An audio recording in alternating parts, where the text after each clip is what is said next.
Hola, pues bueno, bienvenidas, bienvenidos, gracias por venir, no voy a dar mucho preámbulo, es un gran gusto y un honor enorme tener hoy a Balam Rodrigo.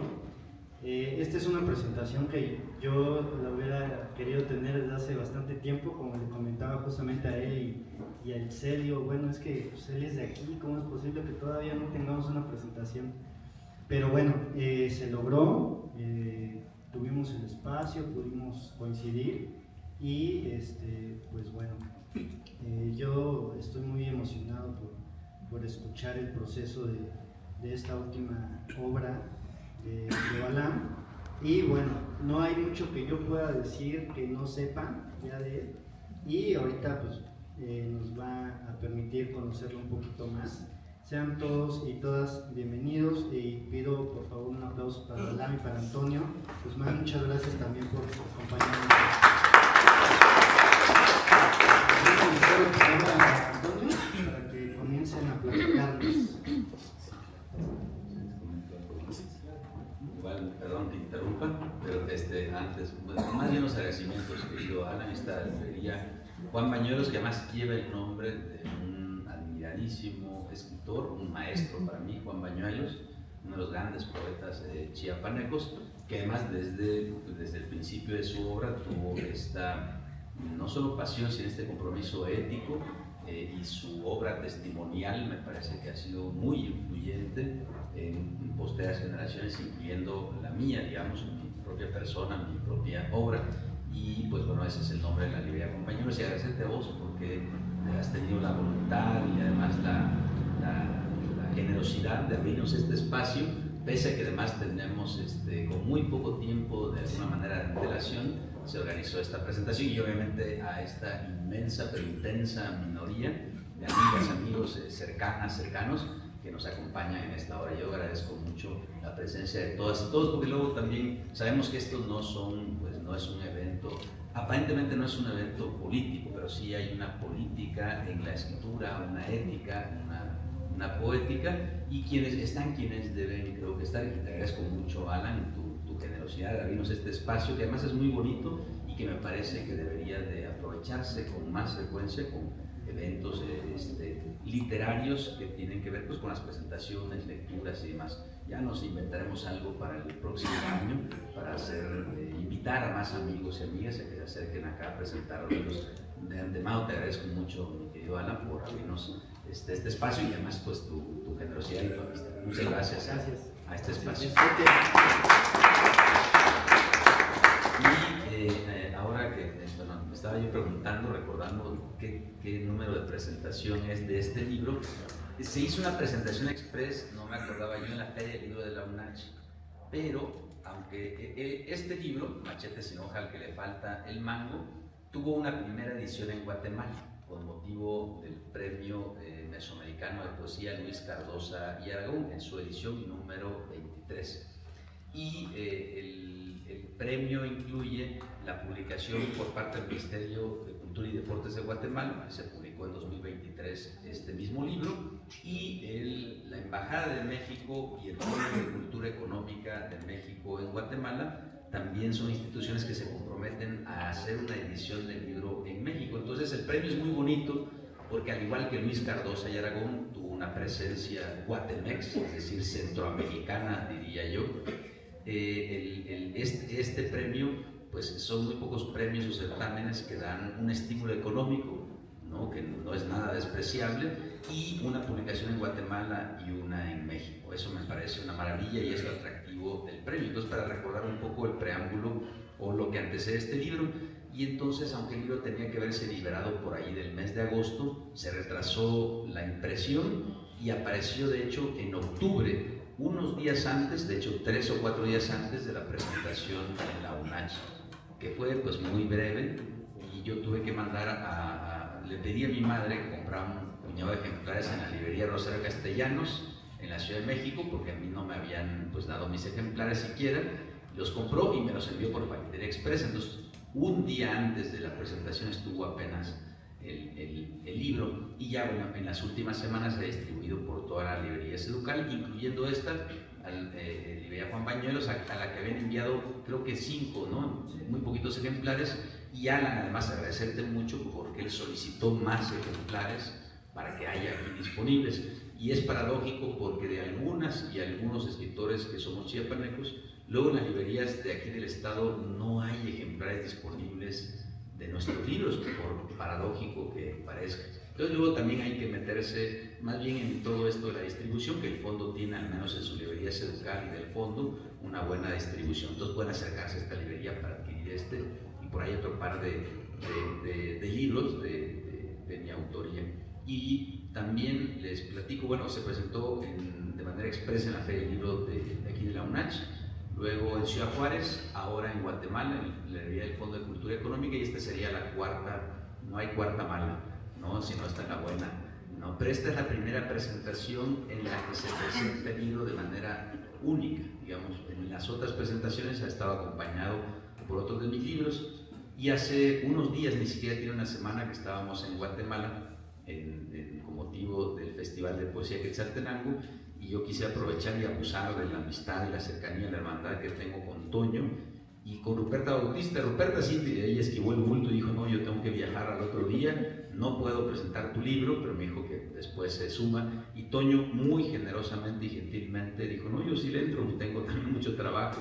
Y allá lo convencí justo en la tierra de Luis Cardoso Aragón, y aceptó Toño Guzmán, hermano, amigo, poeta en lengua celtal y en español también, presentar este libro. Te agradezco mucho, querido Toño, que te hayas tomado el tiempo de leerlo. Allá lo castigué con mi libro y creo que desde allá lo comenzaste a leer, ¿no? Entonces, muchas gracias, querido Toño, y pues te dejo el micrófono. Gracias a todas y todos.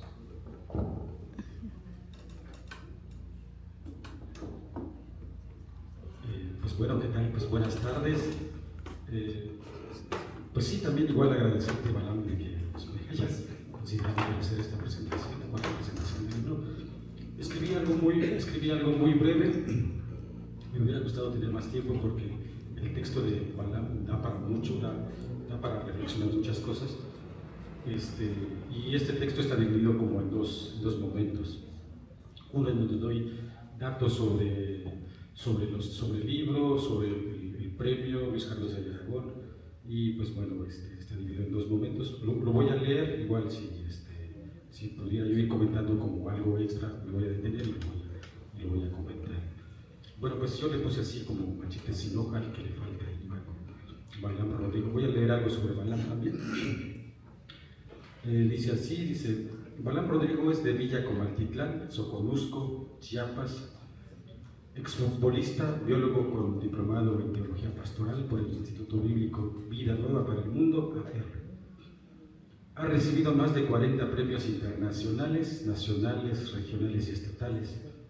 En las últimas décadas, su obra literaria se ha centrado en la poesía testimonial, como en el caso del libro Centroamericano de los Muertos, donde revela tiempos difíciles por el paso en nuestro territorio, contribuyendo a la defensa de los derechos humanos de personas migrantes y víctimas de desaparición forzada. En este mismo año del 2025 gana el Premio Anual de Crítica Literaria y Ensayo Político Guillermo Bucet Banda por su obra El Poeta Ecocrítico, discurso ecopoético y tecnocientífico en 5 libros de poesía mexicana. Hoy estamos presentando su libro de poemas Machete sin hoja, al que le falta el mango, publicado en Guatemala en el 2023 por la Editorial Cultura y en México en su primera edición, publicado por el Fondo de Cultura Económica en este año 2025. Galardonado por el 17º Premio Mesoamericano de Poesía Luis Cardoso y Aragón en su edición 2022, no sé si sea correcto esta fecha. Lo que pasa es que cuando yo estuve buscando información en la computadora, en el internet, a veces la inteligencia artificial se te impone y te dice aplástala aquí por si te gusta y cosas así. Entonces como que te destantea, ¿no?, los datos. Este premio es organizado de manera conjunta por la Embajada de México en Guatemala, el Ministerio de Cultura y Deportes de Guatemala y el Fondo de Cultura Económica. En algunas ocasiones ha colaborado el Seminario de Cultura Mexicana, Corresponsalía de Guanajuato. Este galardón surgió por iniciativa de la Embajada de México en julio de 2004, luego de realizarse el Festival Internacional de Poesía Luis Cardosa y Aragón.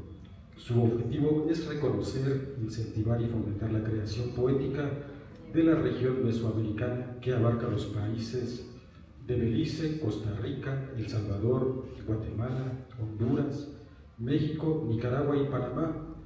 También busca honrar la figura y el legado de Luis Cardosa, poeta guatemalteco, ensayista y crítico de arte, que tuvo una importancia fundamental en la literatura, especialmente en el ámbito surrealista, como en su poema Sonámbulo, y también por la contribución que hace Cardosa y Aragón a la defensa de las causas sociales y políticas. Es importante mencionar también que este premio ha sido ganado por 6 poetas mexicanos: José Landa Rosas con su obra Ciego Murmullo de Ciudades Portuarias en el 2010, de Campeche; René Morales con su obra Luz Descendiendo de las Colinas de Chiapas en el 2018; Nadia López García con su obra Dorsal en el 2021, ella es de Oaxaca. Bueno, pues Balam, que Rodrigo en el 2022 no gana este premio. Giovanni de la Rosa Peña, que también es chiapaneco, con su obra Trópico en el 2024, y este año, en el 2025, también igual lo gana un mexicano, que se llama Guadalupe de Jesús Hernández, con un poemario que se llama Lontananza. Comento estos datos para darnos cuenta de la dimensión del premio y el libro de Balam. Es un poco ver cómo esta parte de Centroamérica participan varios países, y afortunadamente han habido poetas mexicanos y pues bueno, chiapanecos también que han sido galardonados con este premio. Ahora paso a un cambio de tono en mi escrito, donde quiero comentar brevemente el libro en 3 puntos. Cuando tuve en mis manos este libro y leí el título, vino a mi memoria los poemas bucólicos griegos de los poetas del siglo de oro español. Sin embargo, juzgué el libro por su título. Me dirigí a la Cuarta de Forros y leí el texto de Enrique Noriega, poeta también guatemalteco. Precisamente, este libro de poemas en prosa nos conduce a la reflexión del quehacer de la poesía. En la meta poética, el poema se convierte en la voz lírica del que escribe. El poema habla de sí mismo, no del poeta, de su proceso de creación, de sus formas, de su lenguaje o de la relación entre el poeta, el texto y el lector. En la lectura de este libro llega un momento en que se olvida uno del escritor, de Balam. Como lector, uno se vuelve partícipe de los poemas. Me es imposible pensar en el Spleen de París, por la forma escrita del machete sin hoja al que le falta el mango. También a Octavio Paz en su libro Águila o Sol, precisamente en su poema Trabajos del Poeta. Este libro nos asedia, nos cuestiona a nosotros mismos. Llegamos a sentirnos entre la espada y la pared, ya que hay poetas que no alcanzarán la poesía, y en palabras de Balam, la poesía es una bestia indomable, paradójica, que llora y aúlla de amor y dolor. Si no la conocemos en su manera de proceder, nos devora, nos entrega al olvido como que si no hubiéramos existido. El poeta ha perdido el asombro que es capaz de generar la poesía. Sin embargo, en estos tiempos solo cuenta con el instinto, pero no solo basta ese instinto para enfrentar ese monstruo. El poeta es un animal de Dios devorado por un mundo hambriento, ciego y estéril. Es un bastardo de la palabra, un ladrón y un impostor. Uno de los puntos que también toca este libro de poemas es la crítica que hace a los poetas. En Escatología y Poéticas del Yo Líquido nos muestra con reflexiones profundas el estado en que se encuentra la poesía en nuestra actualidad, en nuestro contexto. Manifiesta una relación crítica con la realidad. El que exige acá es la poesía. Parafraseando a Jaime Sabines, diría que el poeta solo es un guante que la poesía usa para escribir. El asunto acá es que el poeta está degradado y ha perdido la unidad frente al yo del ser humano. También existen diálogos paralelos con otros textos. Por ejemplo, Onán, personaje del Génesis, aparece eyaculando estériles versos sobre una hoja falsificada, nos dice en el poema de Balaam, aludiendo a la actitud de Onán que no procura la procreación. Estos diálogos de textos son muy frecuentes en el libro de Balaam y en ocasiones se manifiestan con la ironía, en ironía. Estas yuxtaposiciones hacen profunda la lectura de Machete sin hoja al que le falta el mango. Para ir concluyendo, quiero hacer un comentario personal.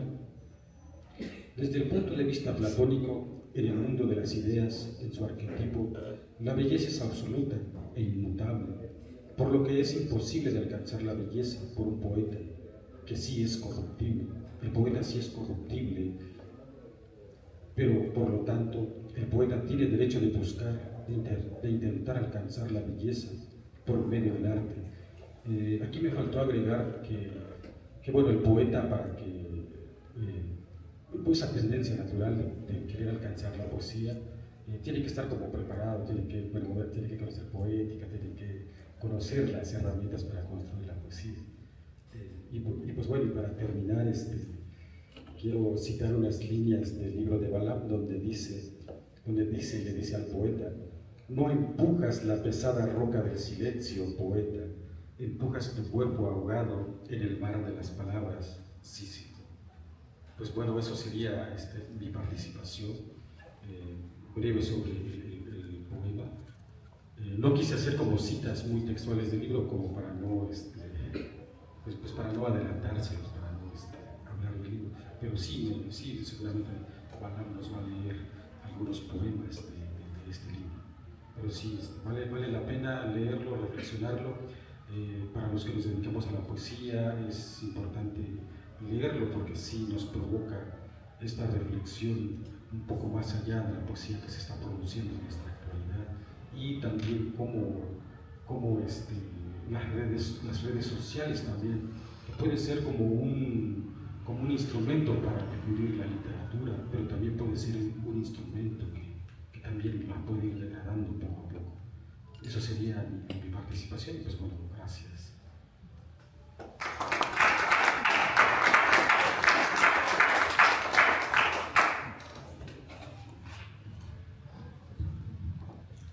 Muchas gracias al poeta Antonio Guzmán, que además digo que ahí lo comprometí un poco allá en Guatemala, ahí mientras platicábamos, y te agradezco mucho ahí que tan poco tiempo ahí además te hayas tomado el tiempo de escribir estas líneas sobre mi libro. Y bueno, varias cosas hay que comentar. Este libro tiene varias particularidades. Uno, yo pensé que iba a ser el último libro que yo iba a escribir, porque estuve durante la temporada de COVID.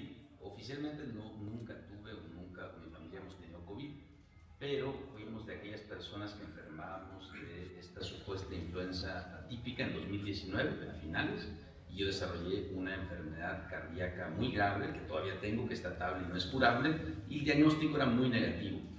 Y entonces yo tenía la de que el sistema anterior, y dije, pues si ya me tengo que ir de este mundo, pues no me voy a ir ahí adocenado, ahí llorando, ni mucho menos, sino dando machetazos. Dije yo, como soborusquense, que saqué, comencé a despalmar la lengua y a tirar, ahora sí que eficazos, en el que se atraviesa, aunque yo mismo dije, me tengo que talar las patas, pues también de una vez me doy mi machetazo. Y sobre todo, y cambié incluso el proyecto que yo tenía, el sistema de creadores, que era originalmente un libro basado en películas de artes marciales, que era también un poco raro, por este libro aforístico, ensayístico, incluso de corte un tanto filosófico, pero también muy autocrítico, ¿no? Ya Toño ha comentado algo de eso, y es un libro también atravesado por varias presencias. Uno, que aparece desde el inicio ahí algunos de sus poemas, por ejemplo el de Judith, y otras obras en las que aparece el machete como uno de los símbolos principales.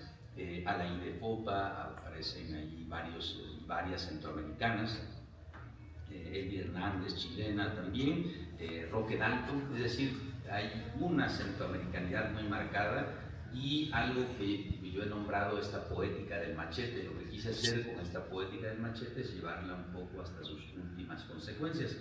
Y por otra parte, no es un libro, y no es para que no lo compres, sino es un libro en el que no le doy concesiones a las y a los lectores. Es decir, uno no tiene que dar concesiones a las y los lectores, sino en el caso de la poesía y en el caso particular de este libro, pues yo tendría que haber escrito quizá el otro u otra obra. Y entonces, bueno, hay varias reflexiones, sobre todo lo que yo me cuestioné es mi propio papel o el papel que juega nuestro gremio.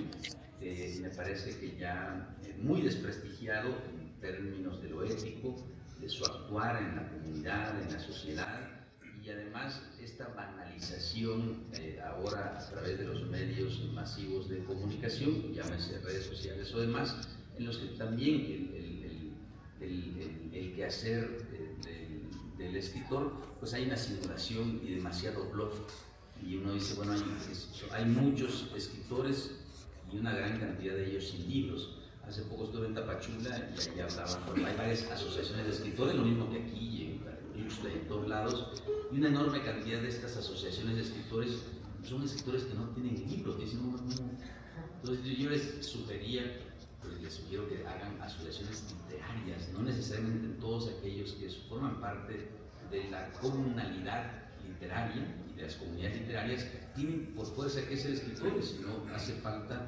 lectores críticos. Entonces yo a ellos, a los lectores críticos, es que de alguna manera dirijo este libro. Y bueno, por otra parte, el retraso también en la aparición del libro se debió a que había mucho trabajo para este año, ahí en el Fondo de Cultura Económica, y no tenían todavía lista la portada cuando yo comencé a preguntar por qué pasaba con mi libro, y entonces le pedí a mi hermano, que es fotógrafo y autor de otras de las portadas de mi libro, uno que se llama Kraken, que preparara algo. Y entonces la imagen que aparece del machete, pues es el machete. Mi padre murió en 2009 y es el machete que él utilizaba para ir al monte, para ir al campo, a chaporrear, a chapear allá en Tapachula, en el terreno que tenía. Y esa funda se la regalé yo en el 92 o 93, la compré aquí en San Cristóbal, cuando yo todavía estaba después de la prepa, vine de visitar a los amigos, vivía en Tapachula, y entonces mi madre guarda celosamente ese machete en la Ciudad de México. Entonces mi hermano hizo unas composiciones, unas propuestas, y de inmediato, bueno, se las envié al Fondo de Cultura, me pidieron ahí la propuesta y les gustó. Bueno, yo elegí, les gustaron 6 de las fotos y me pidieron elegir una de las propuestas de diseño y se quedó esta. Entonces también hablar de eso, es decir, libros que construyen, diseñadores, gente que los forma, gente que hace la Cuarta de Foros, el maestro Enrique Noriega, que es como mi papá guatemalteco, en fin, es toda una comunidad, digamos, de actores en torno a la editorial, y los que escribimos participamos en la hechura y en el que aparezca este libro. Pues bueno, ahora sí, después de este preámbulo, les voy a leer algunas partes. El libro tiene varias secciones, les voy a leer un fragmento, al menos de cada una de las secciones. Y leo el epígrafe, 2 de los epígrafes principales, uno es de Roque Dalton y otro es de Rosario Castellanos. Dice el de Rosario: y con su machete se cortó los dedos de la mano izquierda, y los dedos volaron por el aire y vinieron a caer en medio de las cosas sin haber pasado por la prueba del agua ni por la del fuego. Y la de Roque Dalton dice: habrá que darle un poco de machete. Eso pensé yo incluso de mi propia obra cuando comencé a escribir este libro. Yace la belleza desmembrada, mutilada, y el poeta se encarga de rearmar el rompecabezas, de montar con sus vestigios un artefacto poético, de dar vida a un organismo textual cargado de múltiples significados. Algunos artistas aceptan este mundo destotalizado y con los restos que lo origen inventan uno distinto, toman conciencia de su descentramiento vital y lo encaminan hacia lo estético, crean arte a partir de esa noción del universo, tatúan runas bajo los párpados, hallan otra libertad creadora, la poesía desnuda, salvaje y polígama, lo sueñan. Eso es de la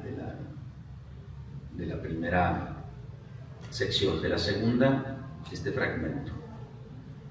machete para decapitar la cabeza del lápiz, sacarle punta al poeta y afilar adiamantada su larga lengua de grafito, su tajo de vocablos que decapita el aire y la cabeza del silencio, empuñar el corazón hasta sacarle punta con él a las palabras que se afilan en la cabeza sin poeta, lápiz de sangre para decapitar el odio con el machete de la lengua que, silenciada en la cabeza de grafito del poema, sueña y afila palabras mientras reposa desnuda y dispuesta a blandirse en la filosa vaina del corazón. Bueno, hay hasta una sección amorosa, erótica, porque bueno, también hay en esta batalla siempre hay esta tensión amorosa. Les voy a leer un fragmento de esa sección.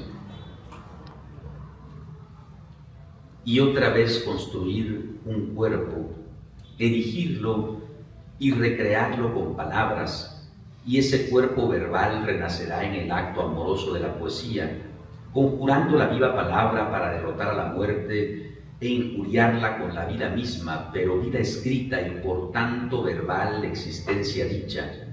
Cuerpo para regresar a las aguas profundas y llevar a quien lo tacta por mares laberínticos, situándolo en la natural orfandad humana, orillándola a nacer de nuevo por vía del asombro, por caminos de fascinación y locura, por naufragios cotidianos y oníricos, pero sin olvidarse de montar el caballo del silencio o el barco de la memoria hasta regresar a la isla de su propio cuerpo, donde los murmullos de la muerte y de la vida son escritos a filo de relámpago, con una poesía onírica que encanta y canta memoria adentro, páginas adentro, cuerpo adentro, letras adentro, hasta lograr su espiral metamorfosis.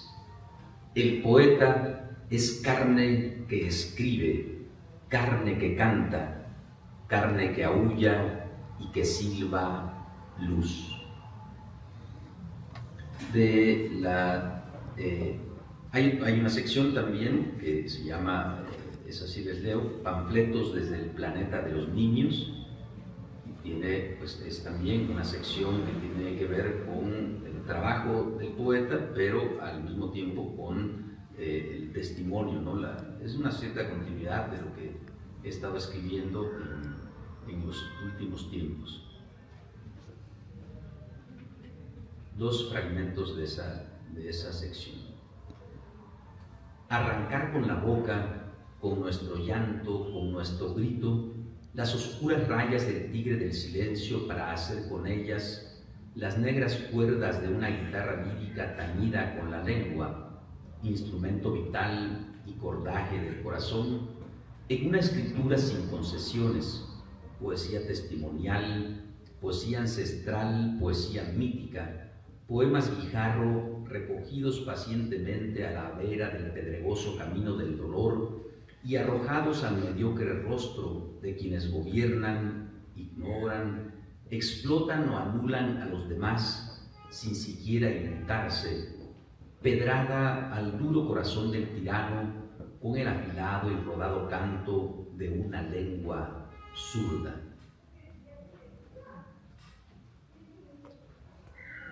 Poesía, pan de la resurrección, carne recién calcinada, pan hecho de manos y rostros conocidos, y de cuerpos anónimos despedazados, troncos de árbol cuya leña alimenta la boca de los hornos, troncos y miembros cuyas moscas alimentan el horror.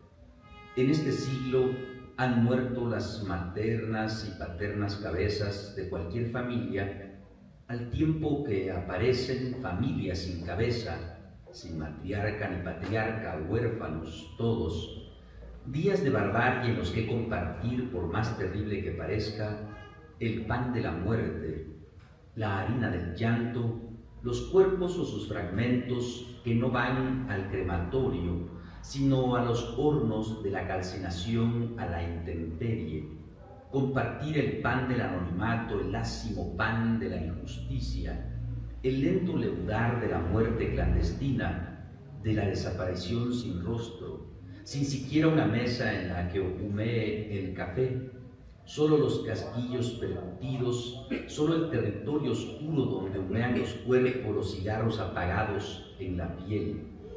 Compartir el dolor para que su terrible peso en los hombros y corazones aminore. Quizá nos espera en el trasmundo no únicamente la boca abierta de la narcofosa, las infinitas fauces del baldío en el desierto, o las lenguas de plomo lamiéndonos la sien en cualquier calle. Nos espera la añoranza, la casa de la infancia y el mar familiar, y más allá nos alumbran las palabras de amor en la boca de la madre, su cálido beso en la frente, su caricia en la carne incorrupta, su mano de pan y luna sobre el corazón. Eso de esta sección. Y bueno, como pueden escuchar, luego me han hecho algunas preguntas sobre este libro, cabalga entre la poesía aforística, el aforismo como tal, el microensayo, y lo otro es que también decidí yo una sección, un par de secciones a dedicarnos a nosotros, al gremio poético. Ahorita les leo un fragmento de esa sección.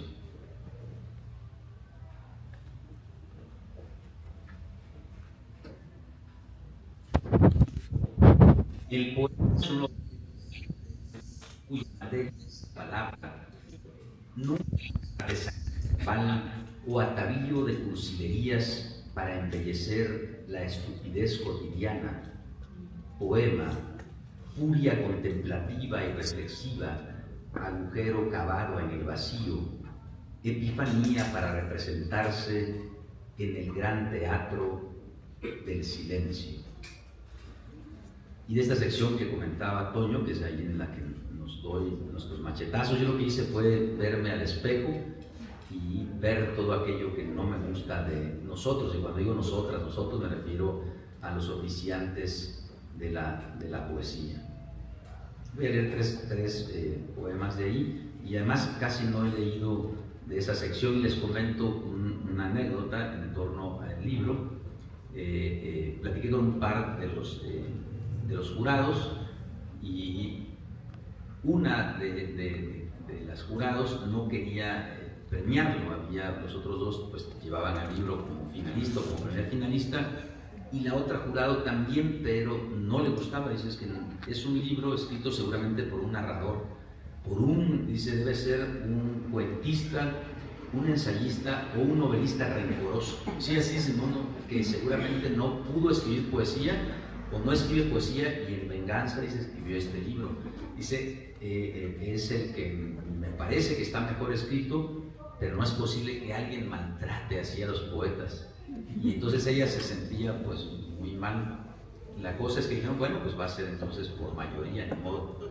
Y ahí estaban presentes, y cuando abren la plica, dice, ay no, es que yo a él lo conozco, si puedo sumar mi... Entonces, ella de hecho era la jurado mexicana, pues ahí es mexicano, es paisano, ¿no? Yo sí me sumo, pero ella más bien lo que sucede es que la poeta chilena, que luego me platicó, bueno, que fue jurado, dice, bueno, creo que si este libro nos interroga, dice, yo me sentí muy mal cuando leí esa sección en la que nos maltrata a los poetas, pero creo que si sentimos algo, pues quiere decir que algo nos dice el libro. Yo no sé si diga algo finalmente, ya los que quieran leerlo, pero les voy a compartir esa sección que al menos incomodó a una de las juradas o más de una. En la República de la Ética, el poeta es casi siempre y por definición extranjero, orgulloso descendiente de dioses y diosas. Pequeño Dios es su deidad tan minúscula como su escasa integridad moral.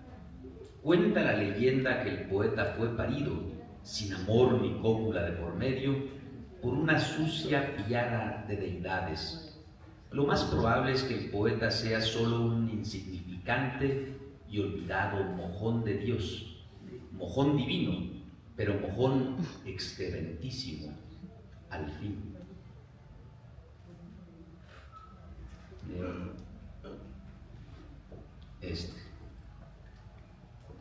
Voy a tomar un poquito de agua. El poeta lírico es Onán frente al espejo. Admira en él su propio rostro inexpresivo e inhumano, mientras se masturba y eyacula estériles versos sobre el cuerpo inerte de una falsificada página. El poeta cursi, romántico, celebra y aplaude desde el balcón de su ego los efímeros y artificiales fuegos que alumbran el inflado corazoncito de los bardos de academia. El poeta mediocre dispara versos de polvo con su pistola de juguete, que incluye silenciador de silicón, y celebra con fruición las inocuas salvas experimentales vacías que descargan parvadas desde el culo y la boca, agujeros funerarios donde esconde su única obra. El poeta posmoderno y su rosa manada de bates virtuales, amanuenses postizos, elogian y adulan todo lo que escriben para el éxito fugaz de la red virtual y calientan ojos, lenguas y manos en el tibio fuego del ordenador, hermosa hoguera de heces. El poeta oficial es zángano que revolotea en círculos burocráticos sobre su propio cadáver, narciso envejecido, mientras poliniza las cuartillas institucionales con inútiles privilegios de plástico. Y el poeta sagrado, elegido y pagado de sí, de aire privilegiado y fenotipo sacerdotal, será eternamente Onán frente a un profundo espejo de estiércol. Eso de esa parte. Y bueno, ya luego viene una sección ya de otra naturaleza para que no se sientan o no sintamos tanto los poetas. Y voy a leer de ahí un par de fragmentos para terminar la lectura y pues también dejarles algo por si quieren asomar al libro, sino ¿qué hacemos? Leo el fragmento que es un poquito más largo. Esta última sección se llama Tras sueños de otra muerte. La poesía natural debe darnos una lección de sabia. Algunos poetas son máquinas de rimar, bates constructores de jaulas verbales y retóricas mal llamadas poemas, pero siempre vacías de sentido, de música. Ningún pájaro habita en su interior, existen sin canto. Otros bardos construyen hermosas jaulas retóricas de oro, siempre pirítico, y uno puede ver al supuesto pájaro atrapado entre rejas, incluso cierto atisbo de su nido, pero ambos son falsos. La jaula encierra un pájaro mudo, de trinos muertos, y el nido es ilusorio, forma desnuda, anémico artificio, pirotecnia verbal. Ciertos poetas, en lugar de hacer jaulas, tienen la virtud de dar vida a pájaros de silbo profundo, a grandes parvadas que cantan al unísono y aquietan el humano corazón. La forma que han elegido estos poetas es, las más de las veces, el verso libre, contrarrimadores. Sin embargo, todo pájaro cantor necesita de un árbol para vivir, andar, posarse y trinar. Dicho árbol se construye con una poesía escrita en verso libre, que si es verdadera y está tocada por el arte, dará vida a las raíces, tronco y ramas del árbol poético, en el que anida infinidad de aves que a su vez cantan y silban de muy diversas e inverosímiles maneras, tanto que causan asombro y maravilla y nos conmueven del sordo corazón el tuétano.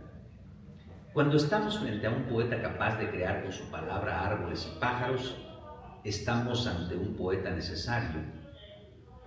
Sabido es que existen otros poetas imprescindibles, inmortales, avasalladoramente humanos, que aprenden pacientemente el arte de hacer jaulas de oro, construyen luego innúmeras aves canoras y después levantan a golpe de sílabas los inmensos y frondosos árboles en donde el canto alado y no los pájaros suelen vivir. Algunos de estos poetas logran romper todo molde rimador, las versificadas formas rígidas, y acuden a una poesía que está más allá de la innecesaria clasificación retórica, de tal manera que son capaces de crear árboles gigantes, majestuosos, verdísimos, llenos de toda suerte de flores, y cada una de esas flores está llena de infinitos perfumes, solo que el árbol ya no tiene nidos ni aves, pues no los necesita. El árbol canta. Así, los verdaderos poetas crean y escriben paradójicamente árboles que cantan y lloran y andan, vastos jardines, bosques, palmares, manglares y selvas habitados por parvadas de árboles que trinan con una sensualidad y una carnalidad vegetal, dentromórfica, verdísima y hedónica, que nos toca el corazón y nos lo maravilla. El poeta cabalga sobre una ceiba que canta mientras tala desde la raíz el canónico y podrido tronco de la tradición con el afilado machete de su clorofílica y metamórfica lengua. Y termino con este poema que es solo una línea. La poesía es la sombra del poeta, nunca envejece. Muchas gracias.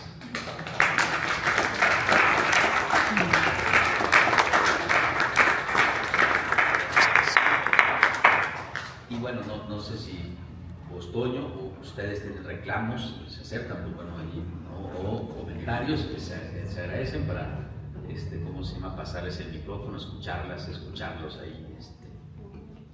Aprovechen que somos pocos aquí para platicar.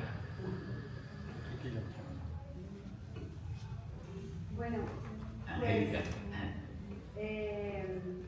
Cuando yo escuché el título, bueno, más bien si escuché y leí el título, porque es un título largo, machete sin hoja, al que le falta el mango. Primera parte, machete, sin hoja, le quito la hoja, no hay hoja, ¿ya? Al que le falta el mango, no mango, o sea, no hay nada. Y me parece que ese oxímoron, ese juego, esa contradicción, o sea, como todo el ejercicio mental, poético que haces, automáticamente es como un salto, un triple salto que ya te genera pues ganas de leerlo.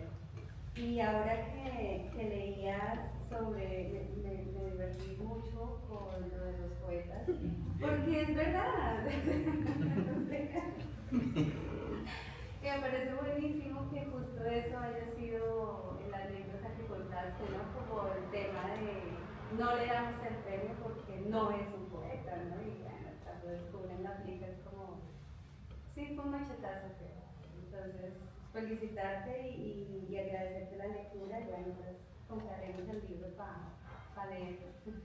Sí, muchas gracias, Angélica. Sí, bueno, pues es como le decía, pues bueno, hay que verse al espejo y también pues creo que en otras épocas, en otros momentos, el artista, para no hablar solo del poeta, era como incuestionable, ¿no? Y bueno, hace esto, abusa de la gente, de sus hijas, hijos, ¿no? Por su genio, y hay que disculparlo, ¿no? En absoluto, creo que en nuestra generación y nuestro tiempo, y es un momento en el que pues, las mujeres, las minorías y bueno, todos aquellos que han padecido o hemos padecido injusticias de todo tipo, también tenemos que cuestionar el actuar de el poeta, el artista, y no sé, ni perdón, ni olvido, ni disculpas por sus errores. Tenemos un compromiso como cualquier otra persona, y más allá de eso, si finalmente este es nuestro trabajo, al igual que cualquier otra persona, si un albañil hace mal una pared y la deja chueca, pues creo que ustedes y yo, si lo contratamos, le vamos a decir, oye, vos dejaste esta pared toda torcida, tienes que componerla, porque en su comportamiento, en su accionar personal, en su ética, si un artista tiene, ¿no?, caminos errados y es una mala persona, hay extraordinarios artistas que son muy malas personas, y creo que es un momento en el que justo debemos ser cuestionados y ser llamados a también intentar al menos ser buenas personas, y no siempre le cae uno bien a todas, a todos, y eso es normal. Pero lo otro sí es decir, esa actitud, sobre todo en términos éticos, morales, debemos ser cuestionados y puestos a ser, no en un cadalso, pero sí en un cuestionamiento, tanto público, somos personas públicas, como en lo íntimo, así que en lo privado y en lo público, porque creo que tenemos una responsabilidad, y eso para mí siempre ha sido una enorme pregunta y un cuestionamiento, porque muchas generaciones que nos antecedieron, además de que solo viven como de la apariencia un poco, de que se dicen o llaman escritores o poetas, nunca se hicieron responsables de sus actos, ¿no? Y eso me parece a mí muy incongruente o incoherente. Estamos en un tiempo de, al menos, no sé si lo logremos todas o todos, pero al menos creo que sí podemos comprometernos a intentarlo, y eso creo que es pues parte de nuestro propio trabajo, ¿no? En relación con la palabra, pero también con la comunidad en general.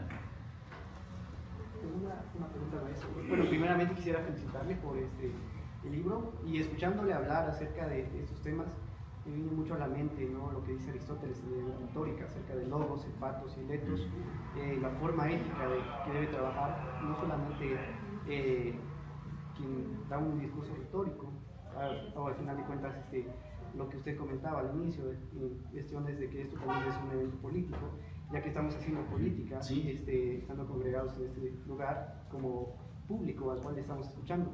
Entonces, en ese sentido, me surge, ¿no?, también ver la congruencia que usted tiene con este planteamiento de la visión social del artista, en cuanto a la transformación de los cambios, en cuanto a la denuncia muchas veces, ¿no?, de las problemáticas actuales que nos aquejan, pero siempre desde el discurso artístico, el cual lo veo muy representado justamente en su obra, con los primeros versos que empiezan diciendo que el poeta justamente es este constructor, o el mismo artista, que es el artífice que construye a partir de la palabra un producto estético, ¿no?, con toda esa dimensionalidad y toda esa perfección, pero que al final de cuentas tiene ciertas pautas para que eso sea llamado poesía.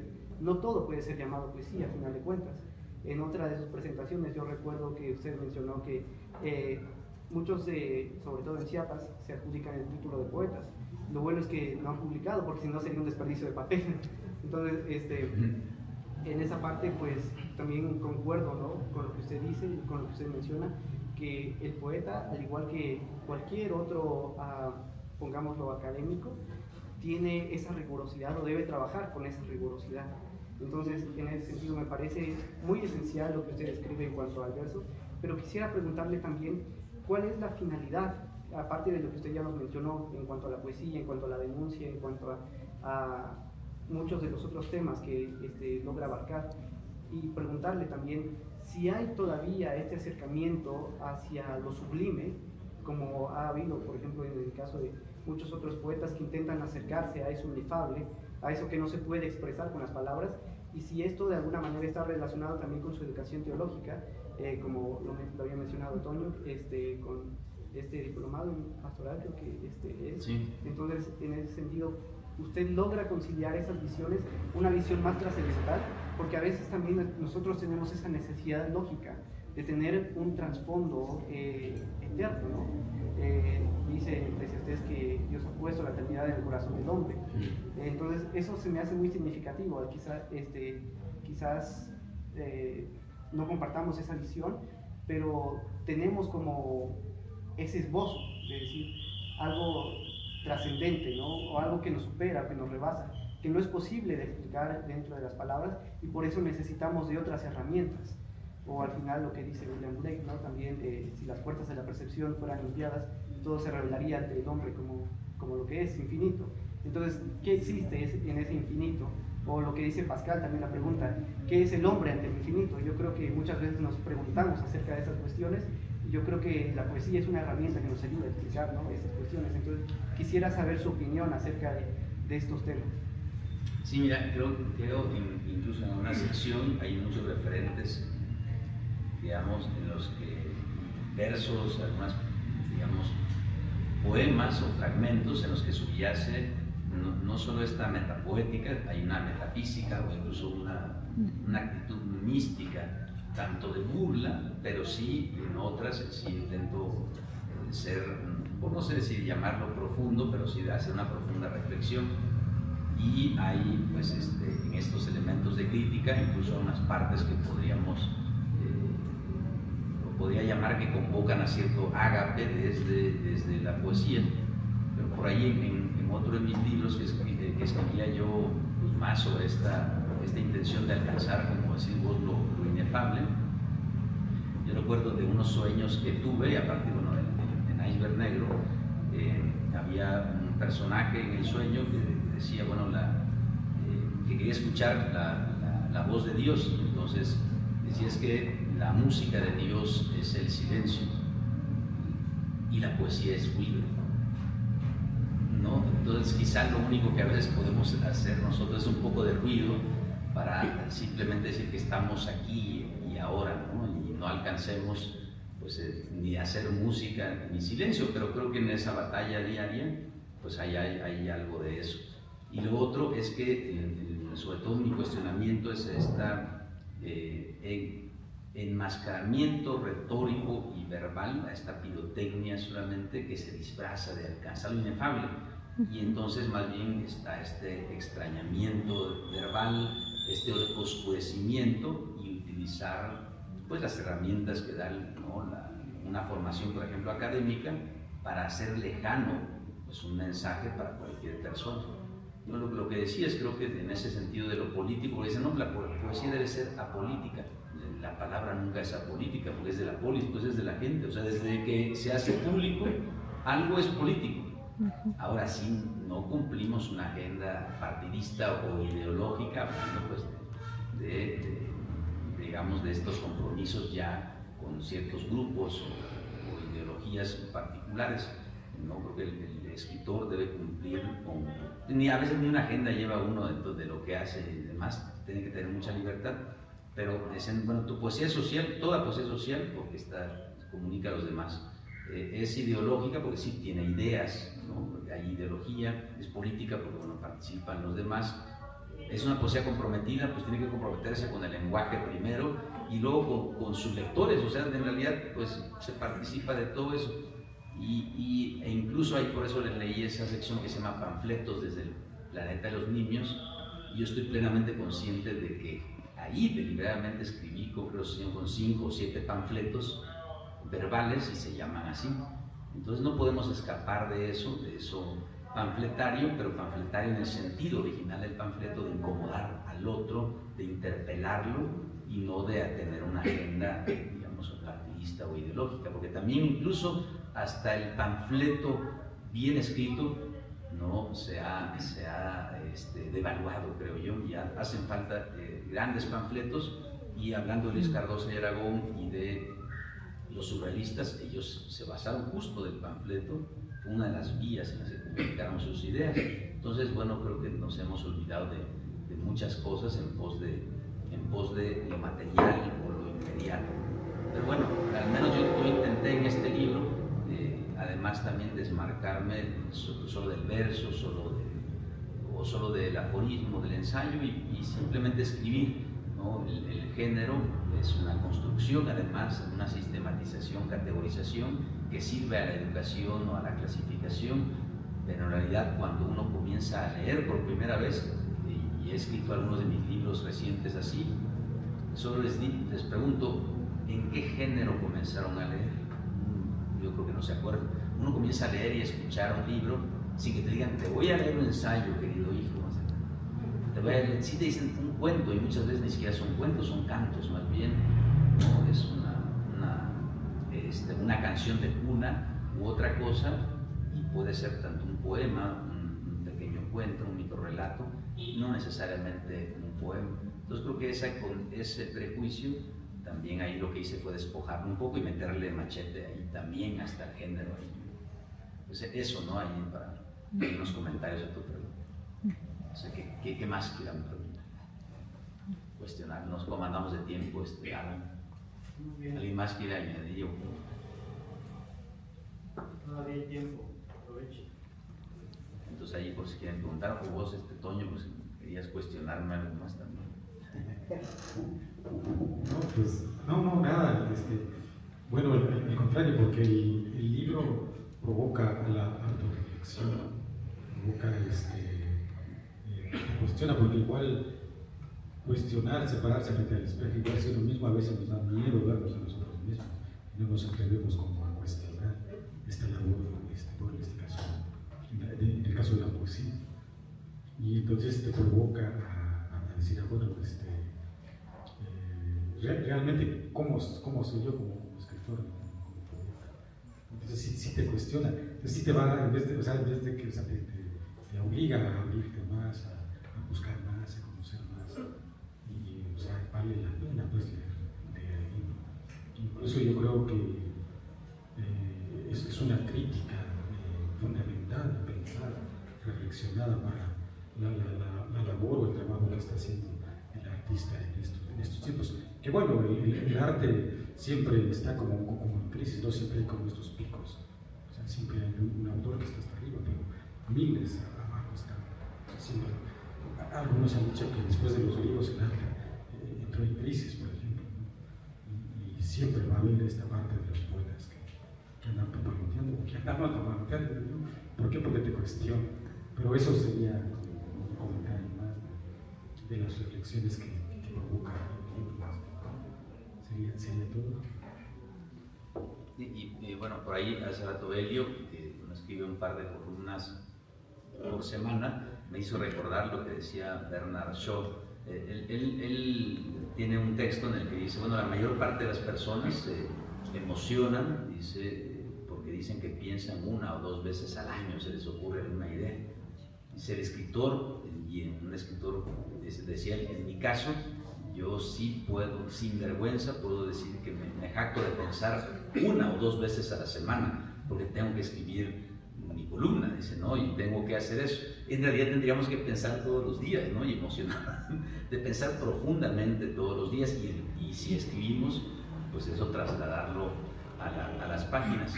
Y ahora lo que se quiere es más bien que no pensemos, que haya una IA que piense por nosotros, y si ustedes revisan con mis hijos y con la gente cercana, siempre diálogo eso, se pueden encontrar en las redes una serie de millones de trucos para muchas cosas, pero no hay trucos para decirle a alguien que se le murió su mamá, que desaparecieron a su hermano, no hay un truco para que no tengas que hacer un montón de papeleo en el Ministerio Público, no hay un truco, no dicen truco para, todos son trucos, no, todos son magos, hay de verdad infinitos trucos para cualquier cosa, menos para lo vital y lo necesario y lo importante. O sea, no hay un truco para que el diputado que golpeó a tal y que abusó o al que robó devuelva, ¿no? Hay truco para que en 5 minutos este señor que debe miles de millones al fisco y al SAT desde hace 20 años lo pague.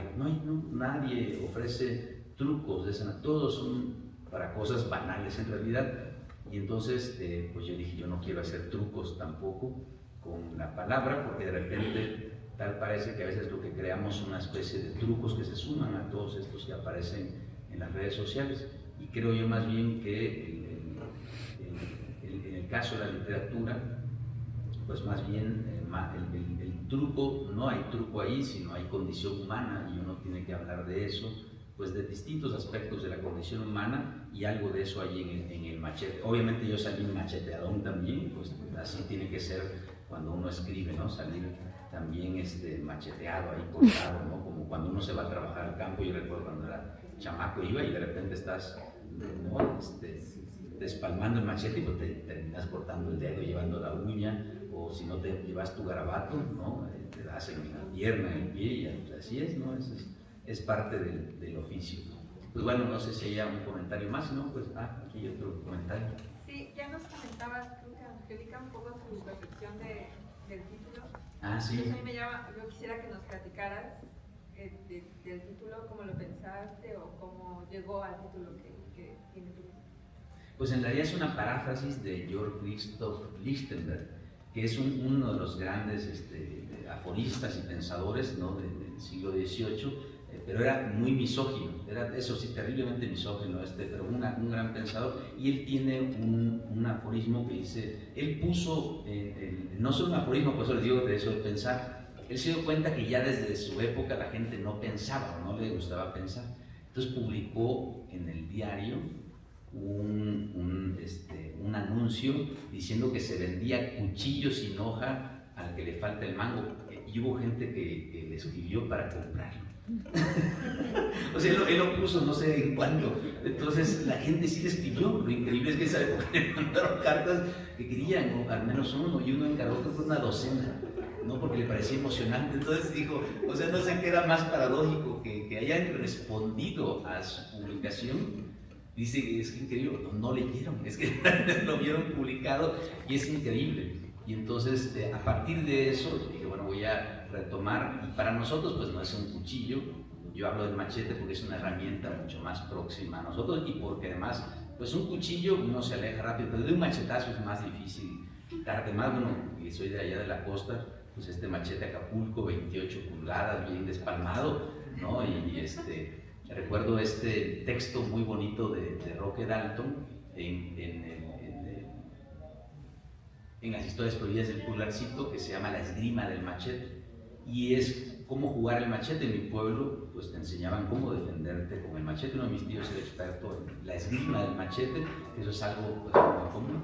Entonces para mí era así pues importante poner ahí esa figura o símbolo del machete ahí, ¿no? Entonces así es como apareció ese título, como una paráfrasis de lo que escribió Georg Christoph Lichtenberg. Busquen, de hecho está en el Fondo de Cultura Económica ese libro de aforismos, no sé si aquí en la Educal, pero búsquenlo, es muy económico y se divierte uno mucho. Era un tipo misántropo y misógino, pero que tiene frases, digamos, aforismos realmente muy, muy profundos. Recuerdo una que me gusta aplicarla también a nuestro gremio, que dice...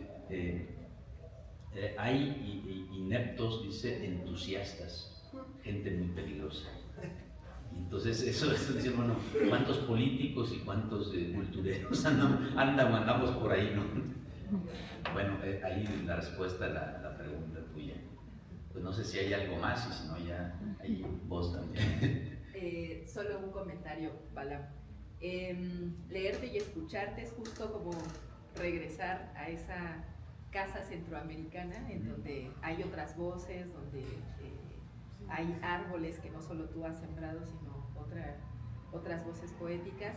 Me haces recordar el poema de Intelectuales Apolíticos de Otto René Castillo, y justo esos dilemas de los 60, 70, en donde el intelectual orgánico, comunista, socialista, justo tenía una postura en términos de el poeta tiene que estar con una función política, con una acción.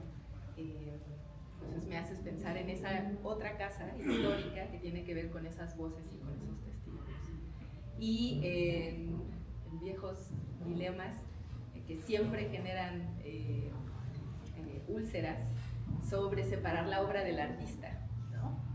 Justo este mismo retrato que estás haciendo, y que muchas veces todos naturalizamos de, bueno, es un gran intelectual, aunque sea ABCD, ¿no? Pero bueno, es un gran intelectual, yo qué sé. Entonces, creo que son problemáticas que se reflexionan históricamente dependiendo del momento. Pienso en nuestra América Central y en esa necesidad de colocar al poeta desde la voz de Palleras o Dalton o René, ¿no? Y ahora cómo lo traes a estos tiempos, que estos ahora son tiempos de la IA, y cómo el poeta y la poesía tienen también que sumar a esa problematización de la realidad y de la reflexión. Entonces, agradecerte esta pluma y que nos haces habitar este territorio que también tú construyes con tu poesía. Sí, muchas gracias. Y bien, es curioso porque sí aparece ahí, de hecho, Otto René Castillo y varias, así como él, otras y otros centroamericanos que me parece que los hemos dejado un poco de lado y son fundamentales para nuestra formación, tanto política, poética, ideológica, pero sobre todo literaria, ¿no? En tiempos en los que vivimos mucha veleidad y banalidad, al igual que en el pasado, solo que ahora pues esta está por todos lados, ¿no? Y es difícil escapar, por llamarlo así, de ella, o discriminar entre una cosa y otra. Entonces, bueno, son intentos, ahora sí, ¿cómo se llama? desde la condición humana que uno pueda tener, y también, como decía hace rato, creo yo que no podemos ya permitir que esa excusa, ¿no?, de que el artista se parapete detrás de su obra, no se esconda detrás de ella, solamente para justificar sus acciones, ¿no?, a veces negativas para su familia, sus hijos, su esposa, para su colonia, para la sociedad, incluso su actuar dentro de la política cultural, porque muchas y muchos pues, trabajan en el ámbito político y dicen, bueno, es que realmente es muy buen artista y qué mal administrador y por eso defraudó los millones que defraudó o no responden. Por eso no, eso me parece a mí una salida muy fácil, y sí, en ese sentido pues también tenemos que pasarlos ahí por el tamiz ético y cuestionar realmente, más allá de lo valioso que pueda tener su obra. Es un momento, creo que, de cambio para que las y los que vienen, pues, bueno, las niñas, niños que están por ahí, los más jóvenes, sí tengan una actitud muy diferente en torno a su propia creación y también pues, se pongan de a pie, ¿no? Porque muchos no nos extraña, a mí pues, no me extraña que también pues, seamos tan pocas, ustedes y yo, los que estamos involucrados en la literatura o en escribir. Nuestro estado es el que tiene más analfabetismo en toda el área centroamericana, casi 1 millón de analfabetos, eso es una vergüenza.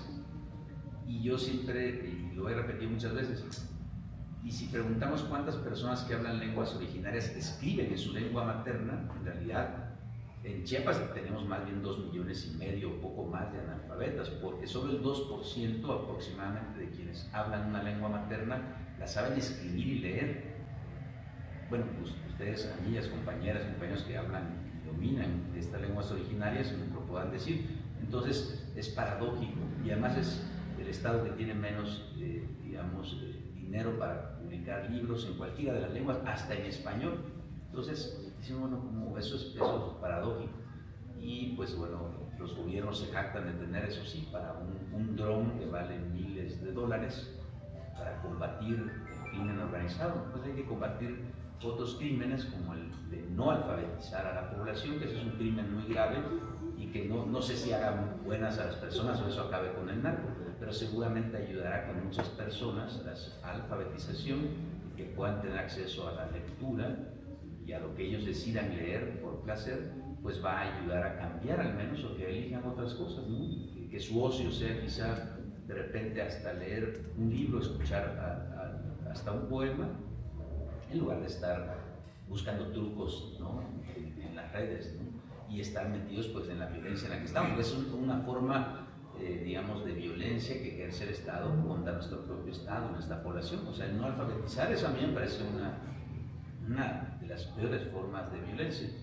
Pongo como ejemplo a Honduras. Honduras en el 2024 terminó de alfabetizar a toda su población. Entonces, nuestro índice de desarrollo humano, ahora incluso por razones de violencia, está muy por debajo de cualquier país. Si Chiapas lo sacamos y lo ponemos en el contexto centroamericano, es el más bajo de toda la región centroamericana. Es más bajo que el de cualquier país o región de toda la región centroamericana. Y es ahí donde tenemos que ver, bueno, pues, en qué país estamos, cuál es nuestra situación. De ahí que es importante, pues bueno, que dialoguemos, que platiquemos, intentar hacer pensar a la otra o al otro en este diálogo, ¿no?, más que pues eso. Muchas gracias. Y bueno, pues no sé si hay por ahí algún otro comentario. Yo agradezco mucho otra vez a la librería Educal, a Juan Bañuelos, a Juan Bañuelos, y pues está el libro, por ahí hay otro par de mis libros en la librería, y hay otros, bueno, pues tengo otros libros nuevos y demás, por eso ya ahí pregúntenle a mi esposa si no encuentran aquí en esta librería, que están Machete sin hoja que le falta el mango, Libros Centroamericanos de los Muertos y Sobas Reunidas, los pueden adquirir aquí en la librería, ¿no? Y ya hay de otros, pues bueno, ahí con mi esposa en las redes sociales o directamente. Muchas gracias, querido Alan, no sé si quieres agregar algo más. Gracias a todas.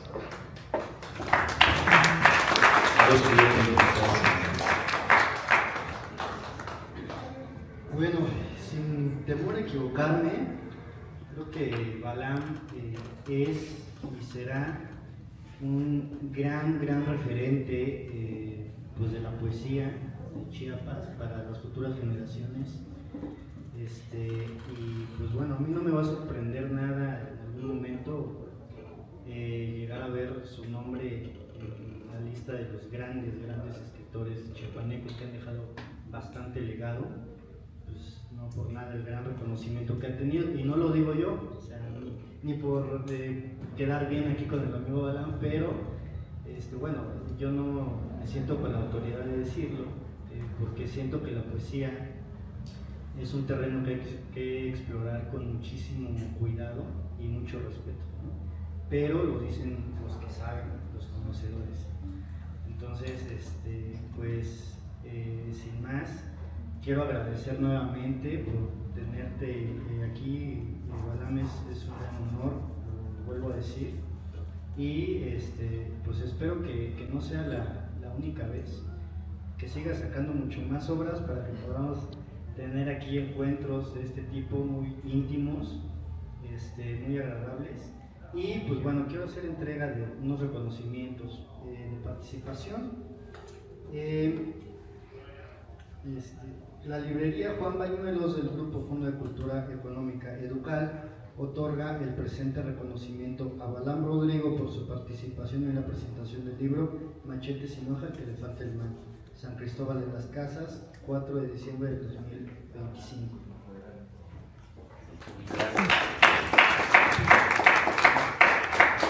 Y pues bueno, también el reconocimiento, la librería Juan Bañuelos del Grupo Fondo de Cultura Económica Educal otorga el presente reconocimiento a Antonio Guzmán por su participación en la presentación del libro Machete sin hoja, que le falta el mango, San Cristóbal de las Casas, 4 de diciembre de 2025.